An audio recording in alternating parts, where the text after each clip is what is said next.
Hello everyone, ఈ వీడియోలో torr network అనేది ఎలా పనిచేస్తుందో నేర్చుకుందాం. సో టార్ నెట్వర్క్ వచ్చేసి మనం క్లయింట్. సో ఇక్కడ ఫస్ట్ మనం ఏదైతే రిక్వెస్ట్ చేస్తామో నార్మల్గా గూగుల్లో కానీ ఇక్కడ డైరెక్ట్గా డెస్టినేషన్ సర్వర్కి వెళ్తుంది. కాకపోతే ఈ టార్ నెట్వర్క్ ఏంటంటే అనానమిటీని మెయింటైన్ చేస్తానికి ఈ టార్ నెట్వర్క్ని కనెక్ట్ అవి అందులోంచి పాస్ అవుతుంది అనమాట. సో ఇక్కడ మనకి entry guard, middle relay and exit relay 3 proxies లాగా ఉంటాయి అన్నమాట. సో నువ్వు చేసిన రిక్వెస్ట్ ఎంట్రీ గార్డ్ నుంచి మిడిల్ రిలేకి, మిడిల్ రిలే నుంచి ఎగ్జిట్ రిలేకి వచ్చిన తర్వాత ఈ ట్రాఫిక్ అనేది డెస్టినేషన్కి వస్తుంది అనమాట, నీ రిక్వెస్ట్ అనేది. సో ఇక్కడ ఎంట్రీ గార్డ్ నీ కానించి ఎగ్జిట్ రిలే వరకు నీ ట్రాఫిక్ అనేది ఎన్క్రిప్టెడ్ అయి ఉంటుంది. ఎగ్జిట్ రిలే నుంచి డెస్టినేషన్కి మాత్రం నీ ట్రాఫిక్ డీక్రిప్టెడ్ అయి ఉంటుంది.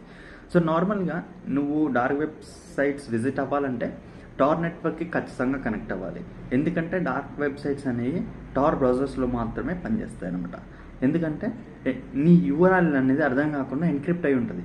మన నార్మల్ బ్రౌజర్స్ అనేవి టార్ నెట్వర్క్ని డీక్రిప్ట్ చేస్తానికి కేపబుల్ కాదు. So that is the reason Tor నెట్వర్క్కి కనెక్ట్ అయ్యి డార్క్ వెబ్సైట్స్ని విజిట్ అవ్వాలి. This is only for educational purpose, not to do any illegal activities, and I'm not encouraging any such of things.